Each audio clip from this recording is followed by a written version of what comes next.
Que la grâce et la paix de notre Seigneur Jésus-Christ soient avec vous. Amen. Prions le Seigneur. Seigneur, c'est toi qui envoies ta parole dans le monde et ta parole guérit. Toi qui commandes tous les esprits dans les cieux et sur la terre, parle et que ton peuple de par le monde te prête l'oreille, t'entende et t'écoute au nom de Jésus. Amen. Le thème que nous allons partager ensemble est celui-ci. Qui a touché mes vêtements?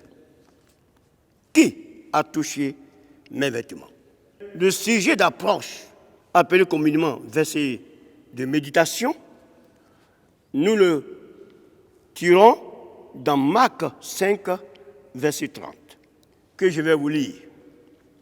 Jésus connut aussitôt en lui-même qu'une force était sortie de lui et, se retournant au milieu de la foule, il dit, « Qui a touché mes vêtements ?» La question qui est posée en ce temps-là et à nous aujourd'hui est de savoir qui a touché les vêtements de Jésus. La femme dont il est question ici, dans ce texte, est une femme juive. Disons qu'au moment même où elle cherche à récupérer sa dignité de femme, il y avait à côté d'elle un chef de synagogue ou un président de synagogue dont la fille était agonisante. Lui aussi cherchait une solution auprès de Jésus. En effet, depuis 12 ans, cette femme souffrait de troubles ou d'hémorragie menstruelle irrégulière.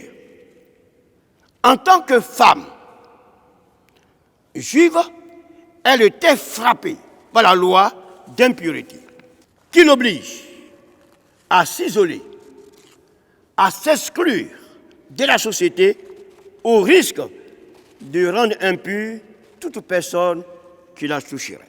Lévitique 15, verset 25. En tout cas, cette femme est contrainte d'observer, comme dira l'autre de nos jours, distanciation. Dans ce cas de détresse, elle a été la patiente de plusieurs médecins dans le monde. Et elle a dépensé toutes ses économies. Gagnée par la pauvreté, cette femme, elle est bien gagnée par la pauvreté, mais son état allait s'empirant. Je peux me poser cette question et vous la poser aussi. À sa place, que ferons-nous? Elle n'a plus d'argent, elle est devenue pauvre. Que faire? Elle n'a plus autre solution que de s'abandonner à elle-même. La Bible dit qu'elle a entendu parler de Jésus. Elle a entendu parler de Jésus. Ce Dieu qui sauve, ce Dieu créateur de toutes choses, dans les cieux et sur la terre. Ce Dieu que l'on reconnaît, le monde entier reconnaît comme bien absolu. En d'autres termes, ce Dieu qui est le dernier recours pour tous ceux qui sont en détresse. Gloire à Dieu. Et comme la foi vient de ce qu'on entend, et que ce qu'on entend vient de la parole de Christ, cette femme a entendu parler de Jésus. Cette femme qui, dans son état actuel, n'a rien à gagner, ni à perdre. Alors, que faire?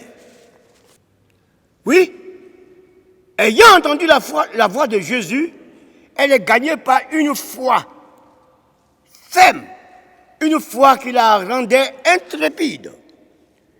Oui, dans cette intrépidité de sa foi, cette femme prendra une décision qui sort de l'ordinaire.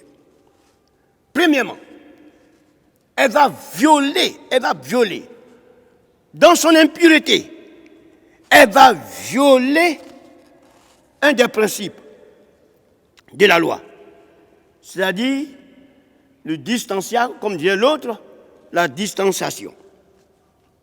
Elle va se mêler à la foule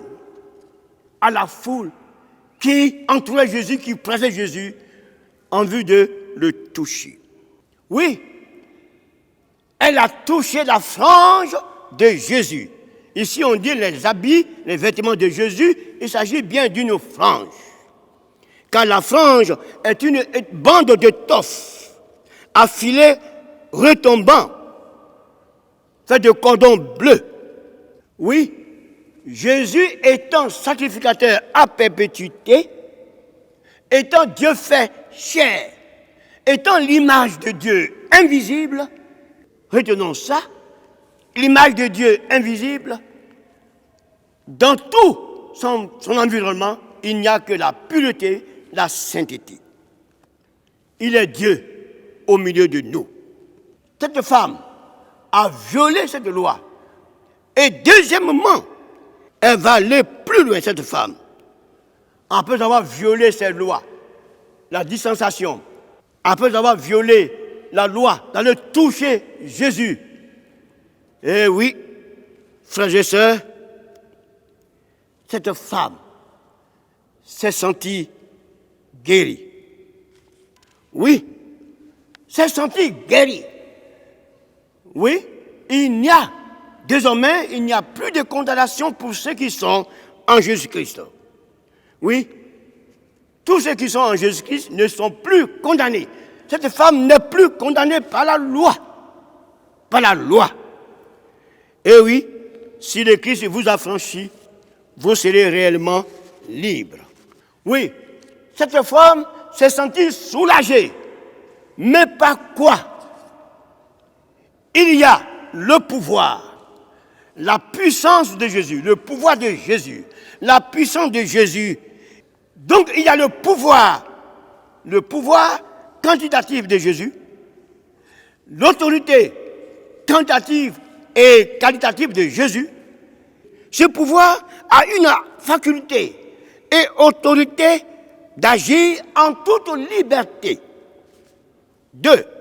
Sa puissance est une force qui peut produire de grands effets avec efficacité. 3. Son autorité lui permet de commander et de se faire obéir. Voilà les principes immatériels de la force sortie de Jésus qui guérit cette femme. Grâce au pouvoir, à la puissance, à l'autorité quantitative et qualitative de Jésus, cette femme a regagné sa dignité de femme. Elle peut désormais se produire. Elle a gagné sa dignité de femme, elle peut désormais se produire. Oui, elle peut se marier, elle peut faire des enfants, gagner sa liberté, aller partout où elle voudra. Elle était affranchie par Christ. Comment ne devait-elle pas être libre? Frères bien-aimés, dans le Seigneur, nous avons vu ensemble la situation de cette femme, comment elle a souffert et comment elle a trouvé sa dignité de femme. Oui, la loi qui la condamnait, cette loi est levée par Jésus-Christ. Frères et sœurs, je m'interroge tout simplement, et avec moi, toutes les archanges des cieux, nous nous interrogeons. Doit-on s'arrêter, nous interroger et prendre un autre cap, entendre un autre son de cloche qui est celui de Jésus qui sauva cette femme? Ou doit-on encore nous engager dans notre entêtement à persévérer dans la dureté de notre cœur, à envoyer le monde dans les difficultés que nous connaissons déjà. Oui, qui a touché mes vêtements? La question qui nous est-ce que quelqu'un peut entendre cette voix? Qui a touché mes vêtements? Qui a touché mes vêtements? Veux-tu toucher les vêtements de Jésus? Et puis, est-ce que, mon frère, ma soeur, toi qui me vois et toi qui m'entends, as-tu entendu cette voix? Tu veux de suivre avec moi la tragédie de cette femme que Dieu a rendue heureuse. Mais je dis maintenant, est-ce que tu entends encore cette voix? Ma fille, ta foi t'a sauvée. Va en paix et sois guérie de ton mal. Ma fille, oh c'est beau, ta foi t'a sauvée. Va en paix